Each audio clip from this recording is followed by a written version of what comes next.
meus queridos alunos, tudo bem com vocês? Estamos aqui continuando com as nossas aulas de Direito Processual Civil.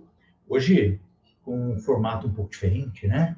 Então, sempre naquela intenção de testar formatos, né? Que mantenham vocês mais ligados na nossa aula. Hoje nós vamos trabalhar aqui usando um sistema um pouquinho diferente. Vamos ver como é que vai ser o desenvolvimento disso, né? Vamos ver se vocês gostam também. E nós vamos, então, continuar a análise sobre os temas que deverão ser exigidos de vocês no concurso. Muito bem. Prestem atenção. Na última aula, nós tratamos sobre sentença, vimos execução, iniciamos aí cumprimento de sentença, vimos coisa julgada, vimos liquidação de sentença, uma série de temas que podem ser suscitados. Eu falei para vocês e confirmo que realmente a parte de sentenças não é tão exigida no concurso de vocês, mas está dentro do edital e estando no edital nós temos que tratar, ok? Muito bem, então vamos a eles. Vamos começar a tratar agora, pessoal, da parte de execução da sentença. O Código de Processo Civil, nesse momento, ele trata várias formas de você executar a sentença que foi dada pelo Judiciário. Vai depender, obviamente, do tipo de sentença, vocês vão ver aqui, tá? E nós vamos começar a tratar disso usando aí um formato um pouquinho diferente. Vamos ver se vocês gostam, se vai ficar interessante. Tá legal? Muito bem.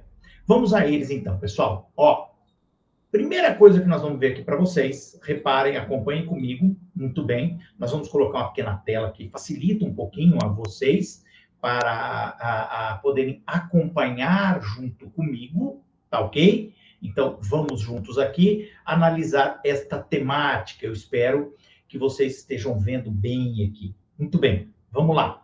Vejam, o que nós temos aqui... Opa, escapou. Vamos tentar novamente. Vamos lá. Isto. Ok. Então, vamos que vamos. Ah lá. Eita. Muito bem. Nós temos aqui, pessoal, do chamado o cumprimento da sentença. Agora... No artigo 520 do Código de Processo, o que ele traz para a gente? Muito bem, ele coloca para a gente o que a gente chama, né, de cumprimento provisório da sentença. Veja bem, cumprimento provisório da sentença. Vocês estão reparando aí? Muito bem, vamos lá. Diz assim no cumprimento provisório, está no 520. Se você preferir, pode acompanhar pelo seu material didático, pegue a sua apostila e por ela você também vai poder acompanhar. Tá legal? Muito bem. Então venham comigo, pessoal, vamos lá. Ó, tá escrito o seguinte aqui. Do cumprimento provisório da sentença que reconhece a exigibilidade de obrigação de pagar a quantia certa. Então, veja que aqui nós temos um tipo de procedimento muito específico, você notou? Não é qualquer situação, tá? Nós temos aqui um cumprimento de sentença, sim. Primeiro ponto é provisória, o que significa, pessoal, que é possível ainda que esteja em grau de recurso, tá? Você tem aí um recurso, ok? E nesse recurso ainda pode ser discutida esta sentença, mas você já pode iniciar o cumprimento dela provisoriamente, o que já lhe dá algumas garantias, tá certo? Então, acompanhe comigo. Olha, o 520, então, fala, mas não é qualquer obrigação, não. Aqui seria uma obrigação de pagar uma quantia certa, tá? Muito bem, vamos lá. O 520 fala, o cumprimento provisório da sentença impugnada, por isso ele é provisório, porque ela foi impugnada, entraram com recurso nós vamos acabar de ver o finalzinho do nosso curso, tá? Desprovido de efeito suspensivo, então ele não tem um efeito suspensivo, isso tem a ver com os efeitos da sentença, tá ok? Tudo bem. Se ele não tem efeito suspensivo, porque o efeito suspensivo suspende o cumprimento da sentença, né? Não há possibilidade, tá? Muito bem. Será realizado da mesma forma que o cumprimento definitivo, sujeitando-se ao seguinte regime, então preste atenção. Corre por iniciativa e responsabilidade do exequente é quem está executando provisoriamente aquela sentença. Vamos lá, grosso modo, traduzindo, seria quem ganhou a ação, né? Muito bem. Que se obriga Se a sentença for reformada, quer dizer, lembra que existe um recurso? Existe. Pode ser que o tribunal mude a sentença. Pode. Às vezes, quem ganhou a sentença agora, na primeira instância, é possível que na segunda o tribunal reveja a sentença e fale, não, o juiz estava equivocado, e ele pode alterar. Então, quem ganhou pode até perder, né? Quando o recurso for analisado no tribunal. Tudo bem. Então, quem faz a execução provisória fica obrigado, caso seja reformada a sentença, a reparar os danos que o executado haja sofrido. Se nesse cumprimento provisório houver algum dano para o executado, porque depois a sentença foi reformulada, ela foi alterada, então se eu já executei provisoriamente, isso trouxe algum tipo de dano para o executado, agora que mudou a sentença, eu vou ter que reparar. Tudo bem? 2. Fica sem efeito. Fica sem efeito, sobrevindo decisão que modifica ou anule a sentença objeto da execução. Entendeu? Então, ficará sem efeito esse cumprimento provisório. Tá certo?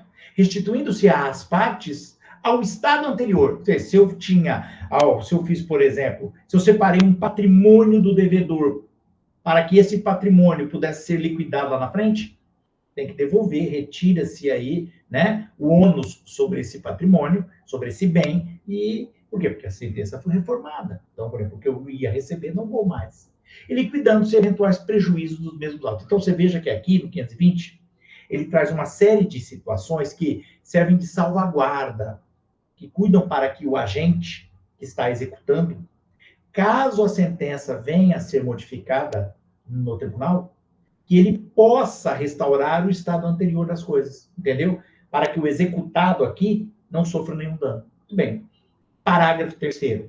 Se a sentença objeto de cumprimento provisório for modificada ou anulada apenas em parte, somente nessa ficará sem efeito a execução. Mas como assim? Essa eu não entendi. Veja, pessoal, quando há um recurso, entenda bem, esse recurso, ele pode alterar totalmente a sentença. Eu ganhei 10 mil reais. O executado, quem perdeu, entra com recurso, isso vai para o tribunal, e o tribunal fala, olha, não, você não ganhou. Na verdade, ele não te deve, tá? Nada. Acabou. Eu perdi completamente tudo, né? Muito bem. Agora, pode ser em parte. Pois o tribunal pode falar, não, olha, veja bem, e a pessoa entra com recurso e fala, olha, 10 mil é muito. Você ganhou a ação, ele te deve sim, mas só te deve 6. Percebeu? Só 6. Então, ela foi reformada, foi em parte. Então, aqueles 10 mil que eu havia executado provisoriamente, esse executado, esse cumprimento, na prática, na grande maioria das vezes, viu? Às vezes não, mas na grande maioria é resguardar um bem naquele valor, para que, ao final, quando transitar em julgado, tudo aquilo reverta para mim. Tá certo? Vamos assim, a grosso modo. Tá? Então, neste caso, se eu tinha separado um bem que valia 10 mil agora, se for um valor, por exemplo, que ficou depositado em juízo, né? Guardar 10 mil, então só 6. Os outros 4 deverão ser devolvidos para o executado. Percebeu? Bacana, né? Muito bem. São formas, como eu falei, de resguardar os direitos aí, né? Do executado. Tá certo. Ainda. 4, o levantamento do depósito em dinheiro. Lembra que pode ser feito isso, né? Então, eu vou recorrer, mas eu deposito o valor lá da sentença. E a prática de atos que importem, que resultem em transferência de posse ou alienação de propriedade, transferência de um bem, né? Ou de outro direito real, real é coisa, direito sobre alguma coisa, ou dos quais possa resultar grave dano ao executado, dependem de caução. O que é caução, pessoal? É uma garantia. É uma garantia suficiente e idônea, arbitrada de plano, quer dizer, no ato, pelo juiz, e prestada nos próprios autos. Traduzindo, veja que todas essas regras que nós vimos no 520 é para resguardar o direito do executado caso a sentença seja reformada. E eu, credor, no caso aqui exequente, venha a perder o direito daquilo que eu tinha para receber ou parte desse direito. O que ele está falando no quarto é o seguinte, havia um dinheiro depositado, havia. Vamos imaginar que aqueles 10 mil o réu depositou em juízo. Para que eu retire esse dinheiro, eu quero pegar o dinheiro. Tudo bem, eu até poderia. Ou se eu quiser pegar um objeto, um imóvel, né, uma moto, alguma coisa, e passar para mim, né? Para eu passar a usar, posse é só posse. Ele não está transferindo para o meu nome. Já a alienação não vai passar para o meu nome. Tá? De qualquer forma, se eu quiser isso, se eu solicitar isso ao juízo, eu posso. Só que eu vou ter que dar uma garantia qualquer. Eu tenho que dar algo em garantia. Por quê? Porque se lá na frente o tribunal reverter a sentença, o executado não tem nada a perder. Percebeu? Porque se eu pego o 10 mil e torro, para onde que vai tirar esse dinheiro depois? Para devolver. Vamos dizer que, imagine que o tribunal reverta tudo. Entendeu a ideia? É mais ou menos isso aí, tá? Então, você vai acompanhando junto comigo. O parágrafo primeiro ele diz o seguinte, ó. No cumprimento provisório da sentença, veja que é provisório, né? O executado poderá apresentar impugnação, se quiser, nos termos do artigo 525. Bom, aqui, na verdade, esse artigo só nos lembra do prazo. Depois nós vamos ver como nós vamos passar por ele. 15 dias, tá? Então, é possível. Quer dizer, do cumprimento da sentença, é possível impugnar? Pode. Lembra? É direito de manifestação, né? Ampla defesa, contraditório. A partir do momento que eu entro com a execução provisória, ele entrou com recurso, o recurso foi para o tribunal, mas eu já posso executar a sentença provisoriamente. Ele também pode discutir, né, essa execução provisória. Falar, não, nesse caso não é cabível. Ele pode, impugnar ele pode. É recorrer contra o cumprimento da sentença. Ele já recorreu contra a sentença, foi para o tribunal, lembra? Agora ele pode recorrer contra o cumprimento da sentença, aqui nos autos, tá? Muito bem, é possível. E o prazo, 15 dias. Muito bem. Vamos continuar? Olha o 521. A caução, lembra da caução que eu falei aqui em cima? Ó, aquela garantia, né? É uma garantia, entendeu? Você tem que dar. A caução prevista no inciso 4º do artigo 520, isto é, quando eu quiser levantar o depósito. O que é levantar o depósito? Pegar o dinheiro que está depositado lá, né? Da sentença. Ou tomar posse de uma moto, de um terreno, de um carro, não sei. Ou alienar uma propriedade, entendeu? Eu tenho que dar uma caução, uma garantia, lembra? Muito bem. Essa caução poderá ser dispensada nos casos em que... Aqui são situações práticas, você vai entender bem. Olha o 521 que ele fala. E se você não está conseguindo ver direito aqui no nosso vídeo, tá? Eu peço a você que olhe no seu material didático, tá bom? Peço para você olhar no material didático. Agora acompanhe o 521, tá certo? Do nosso código. O Código de Processo Civil, ele fala assim, neste caso, acompanha comigo. Quando que não haverá necessidade de caução, de garantia? Bem simples. Primeiro, o crédito for de natureza alimentar. E veja, independente de sua origem. Grosso modo, o exemplo clássico que a gente tem é a famosa obrigação alimentícia, a pensão alimentícia. Ora, veja bem, vamos dizer que ao final da ação o juiz manda que o pai, geralmente é pai, né? Que o pai pague lá os valores que são devidos. Sei lá, vamos dizer que dê 5 mil reais e ele depositou o valor. Ele pode até recorrer disso, como eu já vi acontecer, tá? Como eu já vi acontecer. Mas a mãe poderá levantar este valor, viu? Ela já pode pegar esse dinheiro, óbvio, porque as crianças precisam se alimentar, tá? Então, como é natureza alimentar, ela vai retirar esse valor, vai, como costuma falar, levantar o depósito em dinheiro, e não precisa de calção. Não precisa de calção, tá? E vê bem, olha o de novo, né? Independentemente da sua origem. Tá? Pessoal, compreensível. São crianças, precisam se alimentar, lembra? Quer dizer, se alimentar, comprar roupa, remédio. Ô, João, mas me diz uma coisa, e se de repente o tribunal altera a sentença e, por exemplo, diminui o valor da pensão? Pode ser? Pode ser? Isso pode acontecer, que eu já vi. Bom, tudo bem. A partir da alteração, vamos dizer que diminuiu a sentença, o valor, a reforma pelo tribunal diminuiu o valor da pensão alimentícia. Bom, quer dizer que a partir dessa decisão do tribunal, o pai vai pagar menos. Mas e aqueles valores que ele já depositou, que eram maiores, porque a decisão na sentença foi maior, e a mãe já retirou o dinheiro e utilizou? Já foi. Acabou. Ela não vai devolver? Não. Se tem natureza alimentar, não devolve. Tá entendido, pessoal? Aí vem aquelas coisas, né? Mas e se de repente faz o DNA e ele não é o pai da criança? Bom, o que foi pago de pensão alimentícia foi pago. Não tem jeito de retornar, tá? Não há o que fazer. Com relação à pensão alimentícia, não tem jeito. É isso, viu? Você ajudou uma criança a se alimentar. E vale. Outra situação em que não precisa de caução. O credor demonstrar situação de necessidade. Olha, eu estou precisando desse dinheiro porque eu perdi emprego, porque eu estou sem conseguir pagar o aluguel, vão me cortar a água, a luz, entendeu? Está necessitando, está desempregada, a mulher está desempregada, alguém está doente. Bom, então, nesse caso, né, paciência. Vamos que vamos, né? Eu acho que estaremos até diante de um estado de necessidade aí, né? Tá? Se é que a gente pode usar aquele jeito penal, mas demonstrou situação de necessidade, pronto. Não precisa, é só demonstrar a situação. Pode, entre aspas, né, levantar o depósito, pegar o dinheiro. Terceiro, pender o agravo do artigo 1042, que é um agravo, eu coloquei só para a gente saber, agravo contra a inadmissão do recurso extraordinário especial.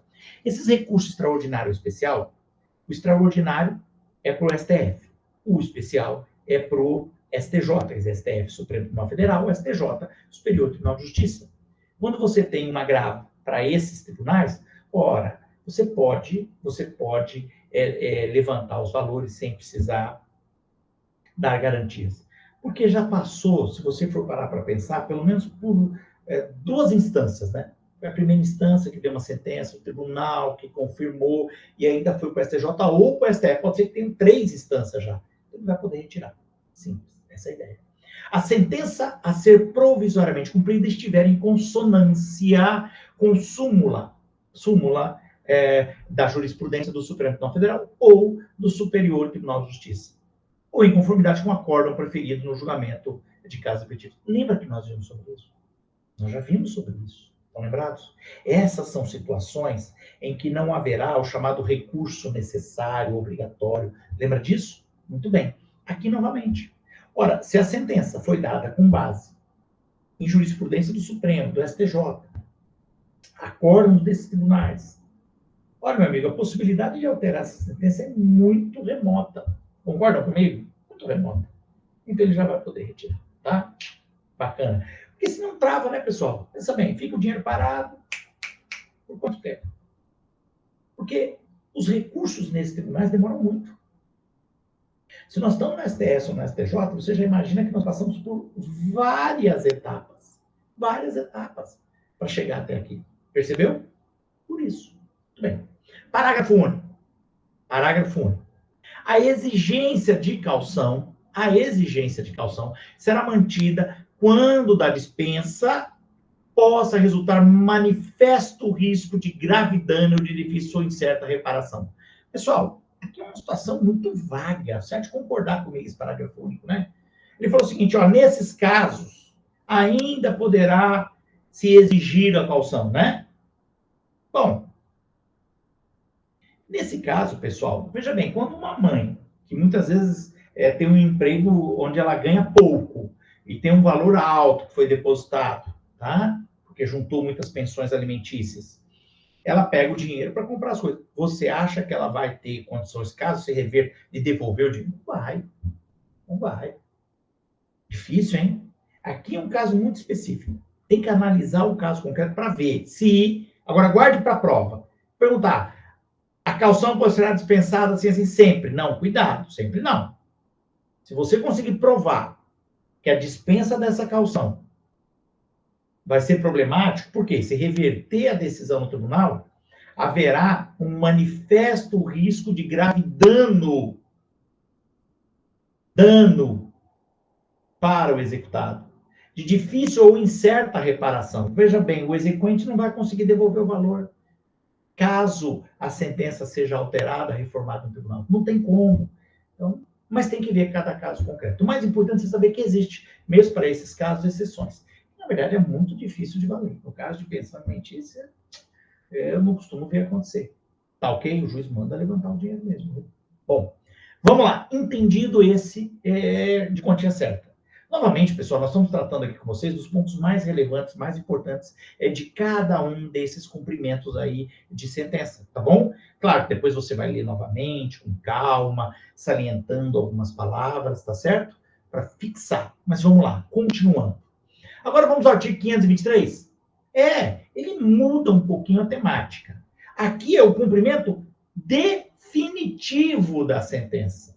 Definitivo. Não sei se você consegue ver aí, se não, dá uma olhadinha no seu material. 523, do cumprimento definitivo da sentença que reconhece a exigibilidade de obrigação de pagar a quantia certa. É a mesma situação anterior, é um valor, é um dinheiro, só que agora o cumprimento é definitivo. Veja o que ele diz no 523. No caso de condenação em quantia certa, valor certo, então já está liquidado. Ou já fixada em liquidação, não era certa, mas fizeram aquela liquidação, lembra? Fizeram a liquidação, agora o valor é certo. Muito bem. E no caso de decisão sobre parcela incontrovérsia, o que é parcela incontrovérsia? O autor alegou que o réu, o devedor, devia para ele X. E o réu, na hora da defesa, falou, não, realmente, isso aí eu devo para ele. Pronto, é controvérsia. Não há discussão quanto a isso. Os dois admitiram esse valor da dívida, né? Muito bem. O cumprimento definitivo da sentença far-se-á a requerimento. Quer dizer, tem que pedir, tem que solicitar. Tá bom? Cumprimento definitivo. Tá certo? Muito bem. E aí eu coloquei com demonstrativo discriminado, a norte 524, e atualizado desse crédito. Informar direitinho o valor, porque pode passar um tempinho, né? Entre a sentença e a execução definitiva. Então, pode ser que você tenha aí algum valor, tem que fazer algum cálculo, tá? Muito bem. Vamos lá. Mas o requerimento tem que ser do exequente. O exequente tem que vir e pedir. Porque lembre-se que eu falei, pessoal, o juiz, a princípio, imagina que o réu vai cumprir. Bom, se ele não cumprir diretamente voluntariamente, não tem problema. O exequente vai e solicita ao juiz que faça, providencie o cumprimento da sentença. Aqui, definitiva, tá bom? Sendo, então, executado o intimado para pagar o débito, a dívida, no prazo de 15 dias, acrescido das custas, caso haja alguma custa. Então, tem até um prazozinho, o juiz dá lá 15 dias para pagar. Muito bem. Parágrafo primeiro, acompanha comigo. Não ocorrendo pagamento voluntário no prazo do caput, não havendo pagamento voluntário, o débito será acrescido, quer dizer, não havendo pagamento dentro dos 15 dias, né? O débito será acrescido de multa de 10%. Como é bom pagar nos 15 dias, paga nos 15 dias. Não, você vai ter mais 10%. E também os honorários do advogado em 10%. Então, o total vai dar mais 20% em cima do valor que tinha que ser pago. Então, melhor pagar nos 15 dias que o juiz mandou, né? Se não. Efetuado o pagamento parcial do prazo previsto no caput. Então, eu não paguei tudo, eu paguei uma parte dentro daqueles 15 dias, eu devia 10, paguei 7, por exemplo, né? A multa e os honorários previstos aqui no parágrafo primeiro, que eu acabei de falar, aqueles 20%, 10 de multa, 10 para o advogado, tá? Incidirão sobre o que faltou. Então, ficou faltando 3 mil. Muito bem. Então, esses 20% vai ser em cima de 3 mil, tá? É isso, simples. A ideia é bem prática, né? Você vê que é só traduzir que você vê que fica fácil. Não efetuado tempestivamente. O que é o tempestivamente mesmo, pessoal? Tempestivamente, não efetuado dentro do prazo. Dentro do prazo. Tá ok? Muito bem. Se não foi efetuado dentro do prazo, vamos lá. O pagamento voluntário será expedido desde logo o mandado de penhora e a avaliação seguindo-se a atos de expropriação. Quer dizer, não pagou em 15 dias, avisa o juiz manda, então, o oficial de justiça na casa da pessoa, na empresa, não sei, depende, faz uma penhora aí de bens suficientes para garantir o pagamento da dívida, tá certo? Já vai avaliar na hora os bens, encontra lá uma moto, encontra uma bicicleta cara hoje em dia, né? Encontra lá um computador, alguma coisa assim na empresa. E daí você vai para os atos de expropriação, que é retirar da propriedade dessa pessoa e passar para o credor, se ele não pagar. Percebeu? Pessoal, a verificação do cálculo pode ser feita por um contabilista do juízo, um contador do juízo, no máximo em 30 dias, tá bom? Que a gente vai colocar o prazo, né? Ele vai ter que analisar. Exceto se outro prazo for determinado, tá? O 525, pessoal, transcorrido o prazo previsto no 523, são os 15 dias, sem pagamento voluntário. Você vê que tem... É tudo uma regrinha, né? É uma receita de bolo, como tudo no Código de Processo, tá? Não tem dificuldade, só você imaginar a situação, se coloca no lugar do credor, se coloca no lugar do devedor, aqui o nome seria exequente e executado, né? Inicia-se o prazo de 15 dias, então, para que o executado, independentemente de penhora ou nova intimação, apresente nos próprios autos a sua impugnação. Ele pode recorrer, tá? Ele pode. Veja, o juiz já falou para você, é para pagar, tá? Você tem 15 dias para pagar. Ele não pagou nos 15 dias? Muito bem. Abre-se 15 dias para que ele possa, entre aspas, né, recorrer sobre isso. Tá ok? Muito bem. Primeiro, na impugnação do executado, o executado fala, o que ele vai pôr? Mas, João, o que ele vai alegar na impugnação? Isto é, no recurso dele. Não, já perdeu, ele tem que pagar, o que ele vai alegar? Ele vai poder alegar, olha lá, inciso 1, falta ou nulidade da citação, se, na fase de conhecimento, o processo correu a revelia. Ele pode falar isso. E acontece, né? Acontece. Vai que o credor, de repente, deu um endereço falso. Entendeu? Vai que quem foi citado não era o devedor de verdade, é outra pessoa, um homônimo com o mesmo nome, por exemplo. Ele não se defendeu, nem foi atrás. Então, é possível ainda nessa fase discutir algo lá do processo de conhecimento? Possível é. Ora, se é uma nulidade, né, pessoal? Não tem jeito. Outro ponto, ilegitimidade de parte. É uma outra situação que nós, inclusive, já vimos. É uma defesa lá do processo de conhecimento. Lembra? 311? Muito bem. Aqui ele pode alegar isso. Mas, João, já estamos na fase de execução. Acabou o processo, teve sentença. Eu sei. Mas lembre-se, uma dessas coisas pode ter acontecido e muitas vezes o devedor nem ficou sabendo do processo. Entendeu? Lembra que às vezes pode acontecer do credor dar um endereço falso, lembra? Indicar uma pessoa errada, justamente para que houvesse a revelia, o processo corre e ele ganha. É possível, é. Então ele pode vir ainda e alegar isso. Bacana, né? Então ele pode alegar. Muito bem. Outra que ele pode alegar, inexequibilidade do título ou inexigibilidade da obrigação. Pessoal, inexequível é aquele título que não dá para executar. Claro, tem que explicar o porquê. Inexigibilidade da obrigação é que essa obrigação não é mais exigível. Talvez tenha tido, sei lá, não sei, uma prescrição, alguma coisa assim, né? Então, claro que ainda existe, né, a possibilidade de inconstitucionalidade. Tem que ver o caso concreto, tá bom? Mas isso são as possibilidades que tem o devedor ainda, tá? O executado aqui no caso. Outra, penhora incorreta. Penhoraram algo que não podia, ou que não era dele. Vai que tem um carro lá na garagem, vão lá e pum, penhora o carro. E o carro não é dele, é do vizinho. Às vezes né, o vizinho não cabe o carro dele lá, ele pediu para guardar na casa do vizinho, porque tem espaço. Tudo bem. Aí, penhora incorreta, ou avaliação errônea. Às vezes o oficial de justiça avaliou errado, né? Algo que valia muito mais, ele avaliou por um preço muito menor, por exemplo.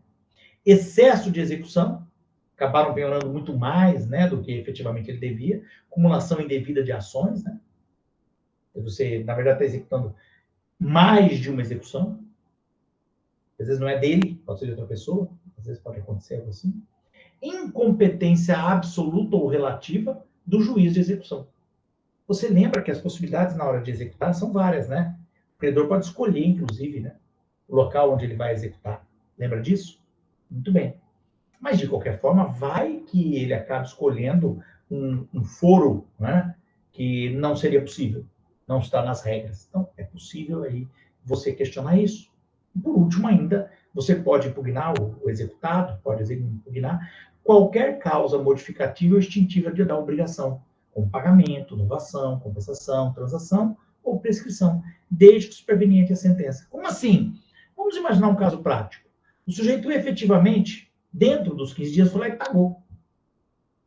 Pegou, pronto. Só que depois, 15 dias depois, o credor ainda voltou a cobrar. Continuou cobrando. Mas, João, se ele já pagou, por que cargas d'água o sujeito iria cobrar? Concordo com você. Maldade? Pode ser. O sujeito está tentando aí aumentar o seu ganho, né? É possível, pessoal. Possível é. Nunca se sabe, né? Mas a gente, claro, espera que isso não aconteça, né? A gente espera que isso não aconteça, mas é possível, tá bom? Então, fique aí meio atento a isso. Tá legal? Muito bem, só para a gente, pelo menos, ter uma noção aqui do que pode acontecer.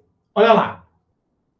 Parágrafo 6º, eu estou colocando aqui para nós, pessoal, veja bem, o que tem aqui de mais relevante, de mais importante, tá bom?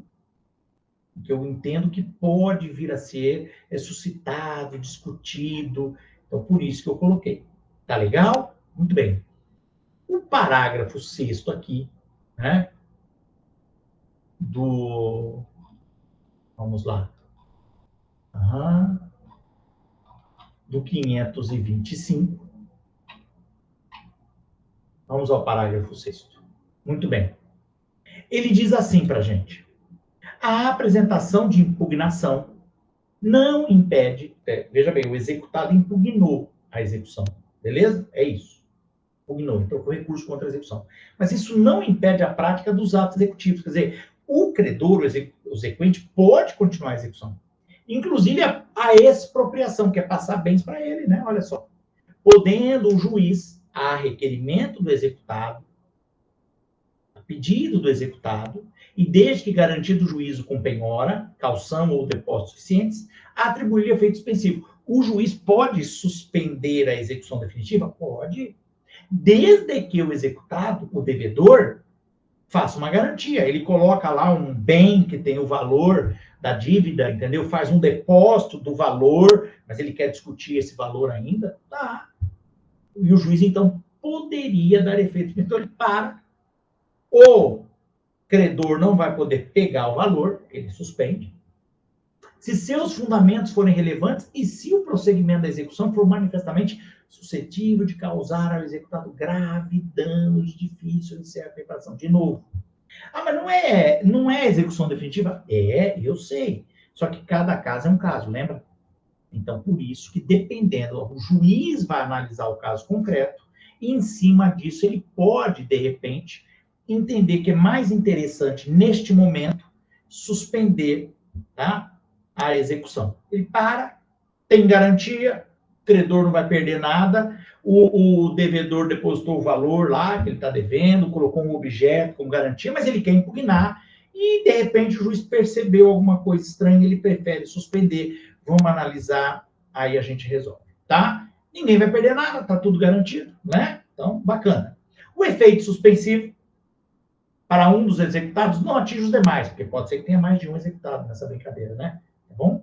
Lembra? Você tem, muitas vezes, mais de uma pessoa no polo passivo, um litisconsórcio. Lembra disso? Muito bem. Então, esse efeito suspensivo determinado pelo juiz, pode ou não, né? Não atinge os outros executados. Se for a respeito somente de um executado. Porque, às vezes, só um impugnou, porque, dependendo da situação do caso concreto, ele tem motivos, né? Os outros talvez não. Mesmo com efeito suspensivo, pode prosseguir a execução se houver uma caução idônea e suficiente arbitrada pelo juiz. Lembra que o juiz está tentando garantir que o credor, o exequente, receba e o devedor, o executado, pague. Claro que tudo é passível de discussão, desde que haja garantias, né? Vamos discutir, vamos, mas garante, deposita o dinheiro, deixa aí um bem que garante o pagamento, entendeu? Muito bem. Questões supervenientes após a impugnação podem ser arguidas. Questões supervenientes é alguma situação que apareça posterior. Vamos dizer que o exequente, o executado, ficou doente, pegou uma doença muito grave, está gastando horrores. Então, tem situações que pode ser considerada aí. Claro, só a título de exemplo, tá? Podem ser arguidas em 15 dias após a ciência do fato ou a intimação do ato da execução. Muito bem. 526, pessoal. Lembra que eu estou separando aqueles mais importantes, né? É lícito ao réu, é possível ao réu, antes de ser intimado para o cumprimento da sentença, comparecer em juízo e oferecer em pagamento o valor que entender devido, apresentando uma memória discriminada do cálculo. Sim, veja bem, ele não foi intimado ainda para pagar, para cumprir a sentença. Não, mas saiu a sentença, ele vê lá o valor. Vamos imaginar que o juiz deu um valor lá de 10 mil e fala, não, 10 mil não tem como, tá? Não está certo isso aí. Ele vai ao juiz, entendeu? Ele oferece, por exemplo, 6 mil, que ele entende que é o correto, deposita lá, apresenta o cálculo dele, porque pode ser, pessoal, que talvez tenha tido um engano, um equívoco na hora da liquidação, na hora de definir valores, pode ser um erro formal. Às vezes era 10, o juiz clicou um zero a mais, ficou 100. Olha só que medo, hein? Muito bem. Então, é possível, tá? Ou às vezes o juiz foi só no cálculo que o credor deu, e às vezes o cálculo está superestimado. Depende do caso concreto. Então, são as possibilidades. Lembra que o nosso Código de Processo, ele traz todas as possibilidades de discussão. Todas. Só que o juiz também, ele vai ver o caso concreto. De repente, no processo de conhecimento foi tudo analisado, o cálculo foi feito, refeito, pelo credor, pelo devedor, o juiz nomeou um contador para fazer um cálculo, um terceiro cálculo. Aí vai ser difícil, mas é possível, é possível. 526 traz a possibilidade. Primeiro, o autor será ouvido no prazo de 5 dias, ele vai poder se manifestar sobre o que o réu, o executado, ainda nem é executado, né? Mas ele poderá, o autor, falar, né? Podendo impugnar o valor depositado. Ele pode dizer, não é 6 mil, não. Como 6 mil? São 10, né? Sem prejuízo sem prejuízo do levantamento do depósito, a título de parcela em controvérsia. Como assim? Olha, vamos imaginar que o juiz deu uma sentença com 10 mil para o réu pagar. O réu imediatamente chega lá, deposita 6 e fala, olha, 10, eu acho que houve um equívoco, não é 10, é 6, estou depositando 6 aqui, vamos discutir esse restante. Tá. O juiz vai mandar avisar o autor, fala, olha, veja o que ele falou aqui, ó. Ele está dizendo que é só 6, não são 10, depositou 6, muito bem. O autor pode pegar já os 6 mil. Porque 6 é incontroverso, olha. E se o réu depositou, ele entende que 6 mil é devido, ele pega os 6 mil. Vamos discutir os outros 4. Legal? Fácil, né? Não é difícil, não. Ele tem 5 dias, é o prazinho aí. Concluindo o juiz pela insuficiência do depósito, o juiz pode entender que não, era 10. Tá? Bem. Sobre a diferença incidirão multa de 10%, lembra daquela multa, 10%? E honorários advocatícios, também fixados em 10%, tal como vimos antes. Tá? Seguindo a execução com penhora e atos subsequentes. Quer dizer, se o juiz tem certeza que é 10, foi tudo feito, pode ser que o devedor, o réu, ele está aí só ganhando tempo. Ele deposita 6 ou 5, não sei, e o resto ele quer continuar discutindo. Não, tudo bem, você pode. Mas o juiz, se ele não entender dessa forma, ele vai cobrar multa sobre a diferença. Tá? Porque cá entre nós, pessoal, todo devedor pode tentar usar uma dessa, né? Para ganhar tempo. Tempo. Eu estou falando de 10 mil, não é um valor assim exorbitante, mas pode ser um valor muito alto, né? Ele ganha tempo. Então o juiz pode cobrar aí os 10% de multa, mais 10% do honorário. Porque vai dar mais trabalho para o advogado. Já tem uma sentença, é para o cara pagar. O devedor, o executado, tem que pagar. O réu deveria ter entregue lá os 10 mil. Não, ele colocou 6 e quer discutir 4 ainda, nessa etapa do campeonato. Lá vai o advogado ter que se manifestar de novo sobre isso. Possivelmente apresentar cálculo outra vez, olha só. Então o juiz vai cobrar 10%. Se o autor não se opuser, porque de repente o réu até falou com o autor, ó, tá demais, ele falou 10 mil, muito, eu vou depositar 6, que é o que eu tenho, tá? De repente o autor fala, quer ver, tá bom, né? Se o autor não se opuser, o juiz declara satisfeita a obrigação e extingue o processo. Acabou. Olha aí. Simples, fácil e rápido. Bacana? Legal, né? Muito bem, muito bom, muito legal. Aí, vimos aí esse pedaço bem interessante. Creio que deu para entender bem, tá? Toda essa situação. E vamos ainda continuar com mais algumas situações. Por quê? Porque não acaba. Não acaba. Ainda temos mais alguns cumprimentos de sentença. Então, nós falamos aqui, pessoal, do cumprimento de sentença, vamos lá, provisória, de uma obrigação de pagar quantia certa. Falamos também do cumprimento definitivo, de uma obrigação de pagar quantia certa. E agora, ainda em cumprimento da sentença, nós vamos ver do artigo 528 ao artigo 538, que fala, pessoal, de mais 3 formas, eu diria até 4 formas, né, de cumprimento da sentença, mas por motivos diferentes agora, entendeu? Por motivos diferentes, tá certo? Vamos tentar analisar junto comigo? Vamos junto? Olha, eu vou colocar aqui na tela, tá bom? Esses artigos para você acompanhar junto comigo, e peço a você que também olhe no seu material didático. Claro, preste atenção, eu estou fazendo um pequeno resumo, tá certo? Resumo, não estou colocando todos os artigos, porque como eu falei para vocês antes, essa parte aqui, muitas vezes, não é muito questionada, né?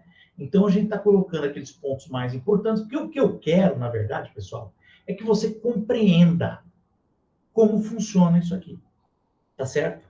Eu quero que você compreenda como é que isso funciona. Se você entender como funciona, a leitura não vai ser difícil, muito pelo contrário. Você vai compreender bem tudo que está escrito ali, não é difícil, não tem maiores problemas, porque, na verdade, nós já estamos no final, praticamente, aí, né, dessa ação, né? Imaginando que nós estamos analisando uma ação desde o começo, estão lembrados? Desde lá, entre aspas, né, do processo de conhecimento, tudo que foi sendo feito, bonitinho. Então, vamos lá. Tá legal? Boa! Vou colocar aqui para vocês mais uma vez, mais um pedacinho aqui, vamos ver se eu consigo, né? Bem legalzinho, vamos lá, vamos lá, vamos lá.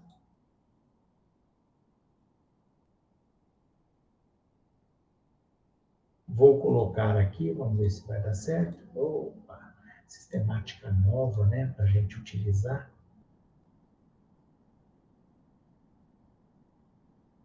Ok, ok, ok. Muito bem.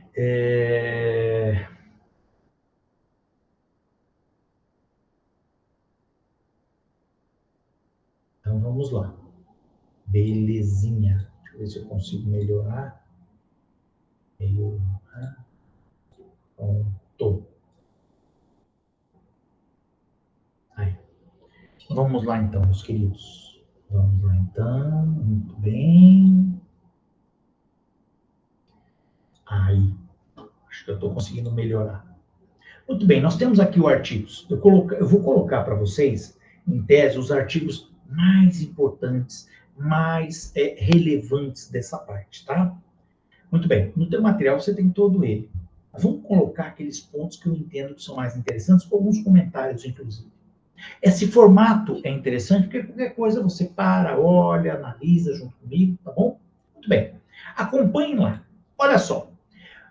O artigo 528, ainda sobre cumprimento de sentença, ele fala o seguinte: do cumprimento de sentença que reconheça a exigibilidade de obrigação de prestar alimentos. Opa! O que é isso aqui? Pensão alimentícia, a famosa pensão alimentícia. Tá bom? Queridos, preste atenção no que eu vou te dizer. A pensão alimentícia, ela não é apenas um caso que envolve os pais da criança, que é o que a gente mais vê, né? Na regra, a gente costuma ver sempre isso. Há um divórcio, né? Uma separação, e o pai fica com uma obrigação de pagar aí um valor a título de obrigação alimentícia para ajudar a mãe que ficou com a guarda na manutenção da prole. É assim que a gente costuma usar. Mas lembre-se que aqui não é só, viu? É possível que haja uma ação pedindo alimentos entre parentes, inclusive adultos. Tudo vai depender do caso concreto, da necessidade, viu? Só para deixar claro que é possível. Mas sim, a regra para a gente geralmente é esse tipo de situação. Tá ok? Então vamos lá, muito bem. Acompanhe junto comigo, pessoal. Acho que dá para ver bem a letra. Se não der, dá uma olhadinha aqui, o seu material didático aí do seu lado, né? Vai riscando, olhando, a gente vai batendo um papo e compreendendo. Porque, como eu já falei desde o início, a ideia é compreender, não tem que decorar, mas entender. Porque dependendo da situação, você lê, você consegue perceber. Tá bom? Alguma falha numa questão, coisa. Muito bem. O 528 fala assim: no cumprimento de sentença que condene ao pagamento de prestação alimentícia ou de decisão interlocutória no meio do processo, no começo do processo, é muito comum, que fixe alimentos. Lembra que eu já falei que no processo de divórcio, muitas vezes o juiz determina um alimento logo no começo do processo, né? O juiz, a requerimento do exequente, geralmente é o autor, né? Mandará intimar o executado pessoalmente para, em 3 dias, olha que coisa louca, 3 dias,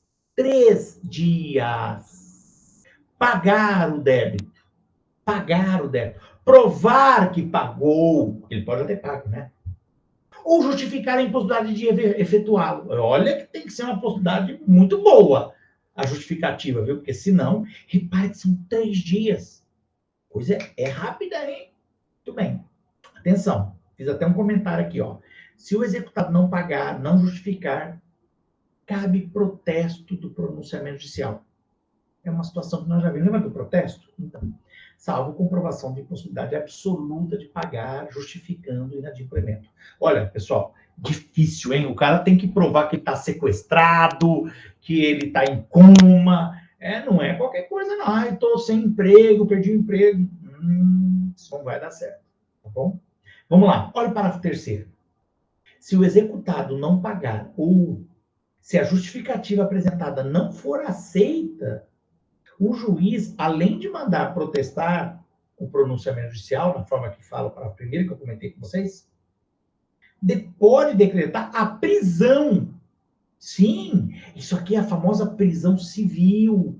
A única forma que sobrou de prisão civil no Brasil é essa, pelo inadimplemento de obrigação alimentícia, pelo inadimplemento de obrigação alimentícia. E o juiz pode decretar uma prisão, veja bem, olha o prazo, de 1 a 3 meses, tá? De 1 a 3 meses. Cuidado, é meses. Ele pode falar de 30 a 90 dias. Não, aqui está em meses, tá? Então é isso. Olha bem, em regime fechado, é cadeia mesmo. E separado dos presos comuns, porque afinal de contas, isso aqui não é crime. Não pagar pensão alimentícia não é crime, tá? Possibilita a prisão, mas não é crime. Por isso que ele vai ficar junto dos outros presos. Vai separar. Mantendo-se a obrigação de pagar prestações vencidas e vincendas, quer dizer, as que já venceram e as que vão vencer durante esse 1, 2 ou 3 meses que ele vai ficar preso, viu? Tem que pagar tudo. O exequente pode pedir desconto em folha de pagamento do executado. Sim. E cá entre nós é a melhor coisa que tem, né? Se ele trabalha, se ele tem uma profissão, solicita ao juiz, o juiz pode determinar que o patrão providencie o desconto direto da folha de pagamento. Então, na verdade, o pai ele nem vai ver esse valor. Automaticamente é descontado, já vai para uma conta bancária em nome da mãe. Estou pegando esse exemplo, né? Tá? E aí não tem problema. Claro que se ele perdeu o emprego e tal, aí a coisa muda de figura. Tá certo? Mas seria possível. Então, pode ser preso? Pode. Se tem uma coisa que prende, é isso aí, viu, pessoal? Prende mesmo. Tá? Muito bem. Olha o parágrafo 7º. Sempre separando aquilo que tem de mais interessante e que, veja, é o que eu acho que pode pegar na hora da prova, eles podem questionar. O débito alimentar, que autoriza a prisão civil do alimentante, esse aqui é o pai, né? É o que compreende até as 3 prestações anteriores. Isso aqui é importante, viu, pessoal? Isso aqui é importante. 3 prestações anteriores ao ajuizamento da execução e as que se vencerem no curso do processo. Presta atenção. O sujeito pode estar devendo 1 ano de pensão. A mãe entra com a execução pedindo 1 ano. Perfeito.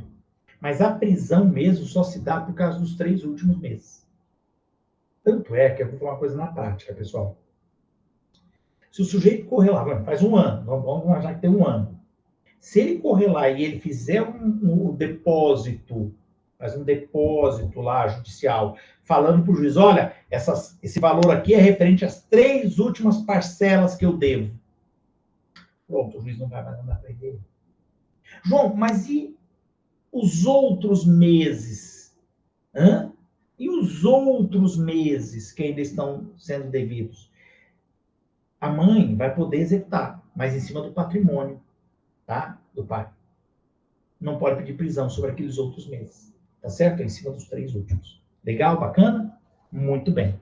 Isso é uma jogada muito comum dentro do processo, desse tipo de processo, tá? Mas pode ser alvo de questionamento numa prova. Então, por isso que a gente separou. Lembra? Datas, valores, prazos, geralmente são coisas que caem. É onde eles mais costumam pegar. Olha o 532 ainda sobre isso. Verificada a conduta procrastinatória. O que é procrastinar? É enrolar, é demorar, entendeu? É ganhar tempo, né? De forma indevida, entendeu?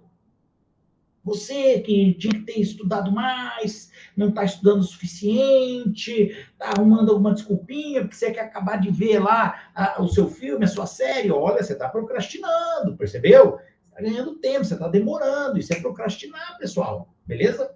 Então, verificada a conduta procrastinatória do executado, quer dizer, ele está enrolando para não pagar. Ó, o juiz deverá, se for o caso, dar ciência ao Ministério Público.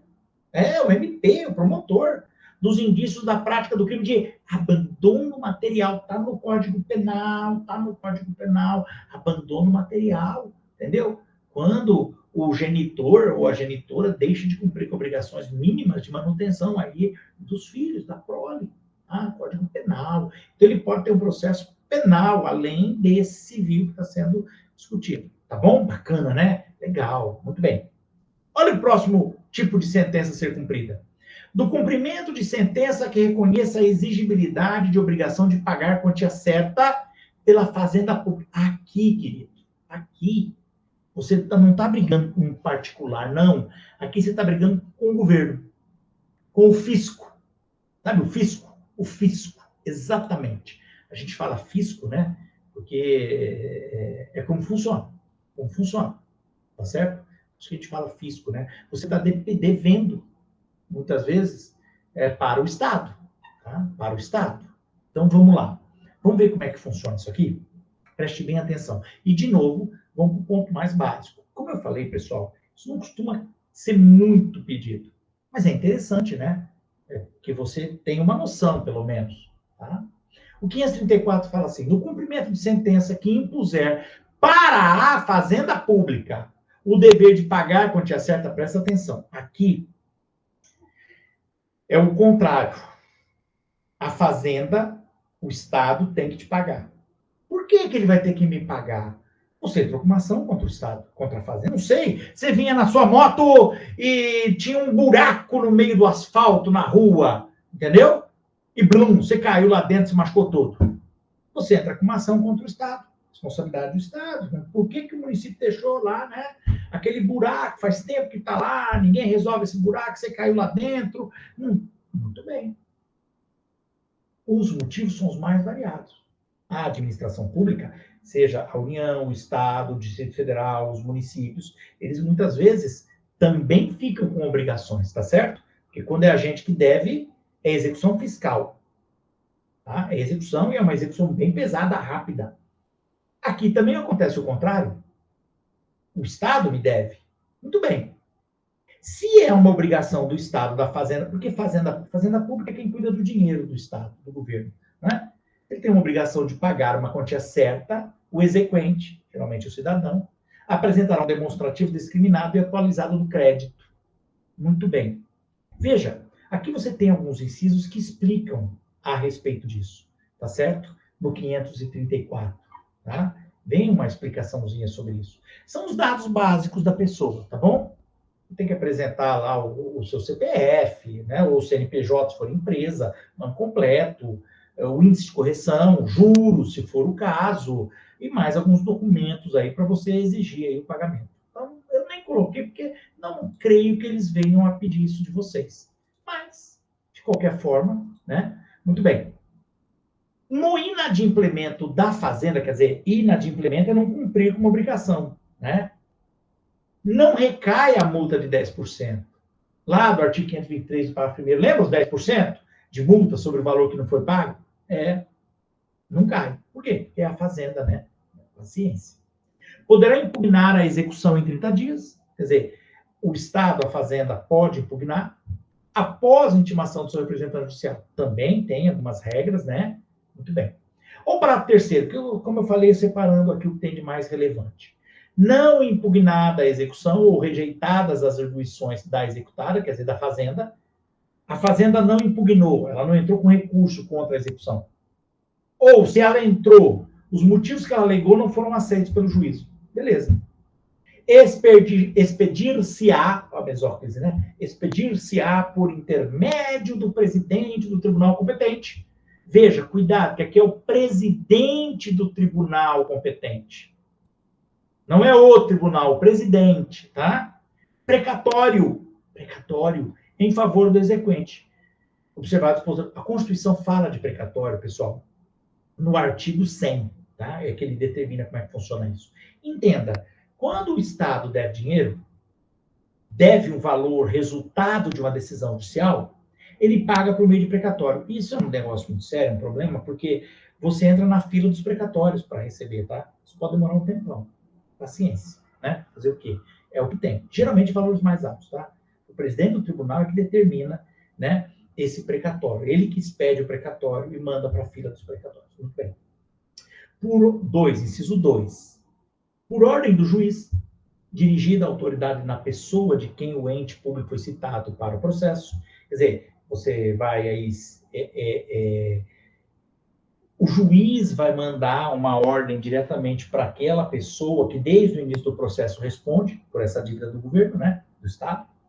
o pagamento de obrigação de pequeno valor. Olha, é pequeno valor. Isso aqui é um negócio bem interessante para quem tem a receber do Estado. Quando for pequeno valor, esse pagamento será realizado no prazo de 2 meses, contados da entrega da requisição do pedido, tá? Mediante depósito na agência de banco oficial mais próximo da residência do exequente. Atenção, esse pequeno valor varia se for um processo estadual ou se for municipal, tá? Mas fica em torno, aí, salvo engano, entre 45 e 60 salários mínimos, tá bom? Para estadual e para o federal, tá ok? Esse valor para a administração não é tão alto. Então não vira precatório. Você vai poder receber diretamente. E a administração, o Estado, tem que pagar. Ele tem um prazo, 2 meses. Você veja que o executado normal tem 15 dias, né? O Estado tem 2 meses. Mas ele vai te pagar, sem precisar fazer, porque o precatório vai demorar, anos. Se for pequeno valor, esse aí, maravilha. Você recebe rapidamente, viu, pessoal? 2 meses, eles vão fazer o pagamento, depositando no banco, no seu banco. Ó, que legal, bacana, né? E é o juiz que vai mandar a ordem, para que seja feito o pagamento. Ele paga, é batata. Bem interessante, né? Muito bem. Só para a gente entender um pouquinho sobre isso. Próxima execução, vamos lá. Do cumprimento de sentença que reconheça a exigibilidade de obrigação de fazer ou de não fazer. Aqui já não é quantia, não é valor, é fato. É fazer uma coisa ou não fazer uma coisa. É diferente agora, né? Pois é. Nós tínhamos comentado sobre isso em aulas anteriores, estão lembrados? Isso é uma possibilidade. Lembra quando eu contei o caso da situação que eu mesmo cuidei, que era uma obrigação de fazer, retirar o motor da parede? Lembra? Então, um exemplo, tá? Pode ser um monte de coisa aí.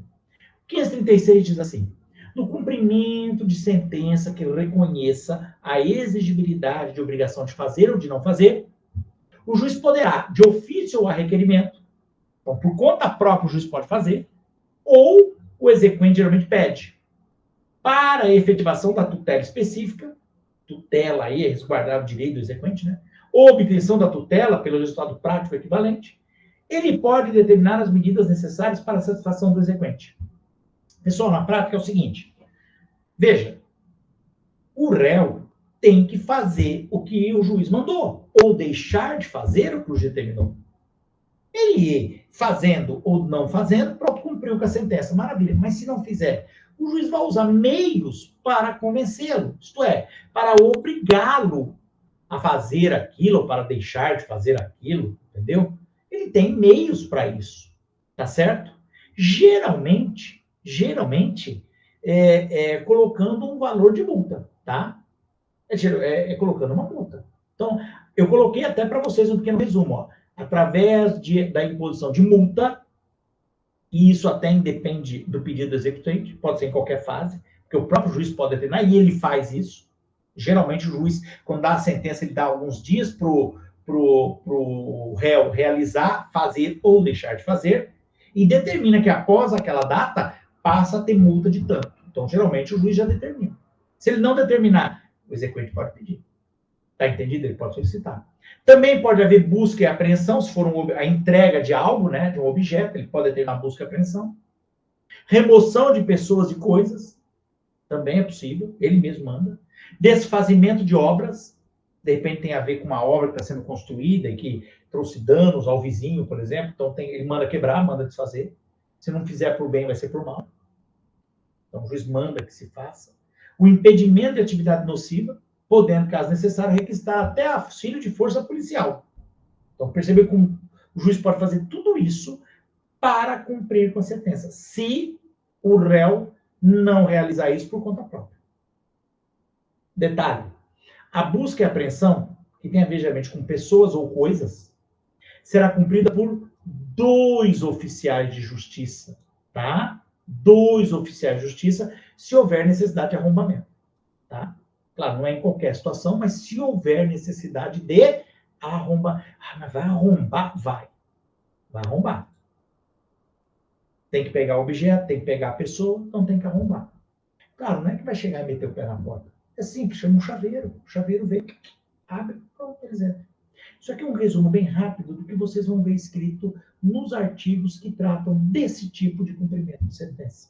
Tá ok? É só um resumo, porque o que eu quero, como eu disse antes, que você compreenda. O que tem de mais interessante aqui, ó, 2 oficiais de justiça, quando for necessário arrombar. Se não for necessário arrombar, entendeu? Um só. Aquele oficial de justiça chega, fala, o juiz deu uma ordem de busca e apreensão para vir buscar o objeto. E a pessoa abre a porta, deixa o oficial chegar, ou entrega a coisa para o oficial e leva embora. Acabou. Agora, se tiver que arrombar, e chama 2, porque aí fica garantido. Ok? Fácil, né? Bem fácil, concordo. Outro ponto. Do cumprimento, e aqui nós vamos, nosso último cumprimento de sentença. Do cumprimento de sentença que reconheça a exigibilidade de obrigação de entregar coisa. Aqui é para entregar coisa. Muito bem. Olha o que diz o 538 aqui, pessoal. Ele fala assim: não cumprida a obrigação de entregar coisa no prazo estabelecido na sentença, porque o juiz, quando dá a sentença, ele fala, ele determina que o réu tem que entregar a coisa e dá um prazo para ele para fazer isso. Se ele não cumprir dentro daquele prazo, tá? Muito bem. Será expedido mandado de busca e apreensão. Nós vimos agora há pouco isso é possível também. Lá na obrigação de fazer ou não fazer. Expede-se mandado de busca e apreensão ou de emissão na posse em favor do credor. Veja bem, emissão na posse o credor pode tomar posse do objeto. Pode ser um terreno, pode ser uma casa, um imóvel, um apartamento, não sei. Então ele pode entrar e passar a utilizar aquele bem. Tá entendido? Muito bom. Conforme se tratar de coisa móvel, então, para coisa móvel é busca e apreensão. É pegar a coisa e trazer para o autor. Quando é um imóvel, como eu disse, pode ser um terreno, uma casa, um apartamento, um rancho, um sítio. Emissão na posse. Posse. Tá? Então, o credor pode ir lá, entrar no local, assumir. Ele pode alugar, entendeu? Então, bacana. Pode morar, utilizar. Muito bem. Parágrafo 1º. Lembra? Entregar coisa. Entregar o imóvel.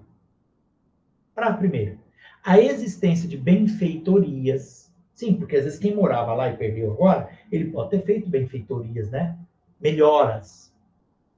Deve ser alegado na fase de conhecimento. Estamos na execução já, né, pessoal? Cumprimento de sentença.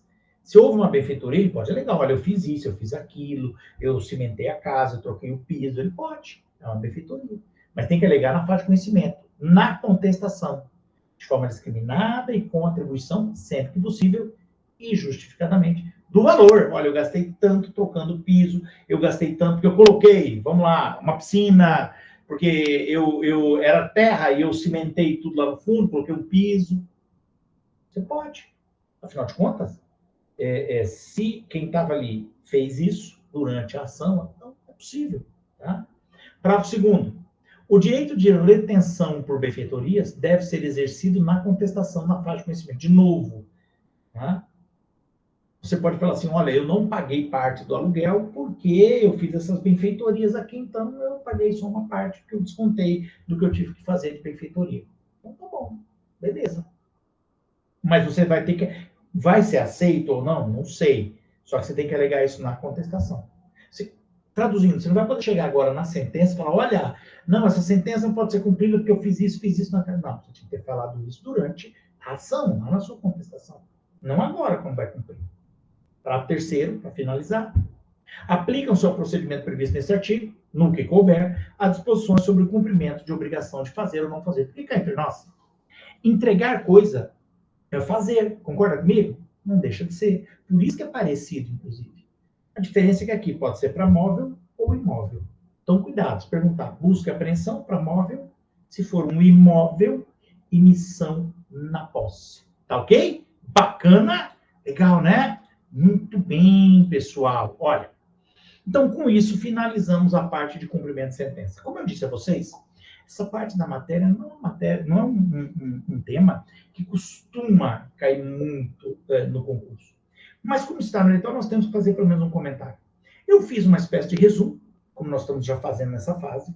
Nós iniciamos sempre falando com mais calma, detalhadamente. Agora já chegamos num ponto em que eu já posso conversar com vocês, explicar. Claro, não os exime da leitura dos artigos, mas a gente explicou pelo menos o que tem de mais relevante, de mais importante, e eu creio que você agora já consegue compreender o que está escrito ali nos artigos. Né? Aquela linguagem jurídica já não é um obstáculo intransponível como era no início do nosso curso. Eu acredito que agora você já consegue, né, fazer uma leitura e uma interpretação dos textos legais. Já não é tão... Mas a gente sempre bate um papo, explica, para que você possa conhecer esse conteúdo. É uma matéria trash, eu sei disso, mas é chatinha, mas temos que passar por ela, temos que acompanhá-la, temos que ler.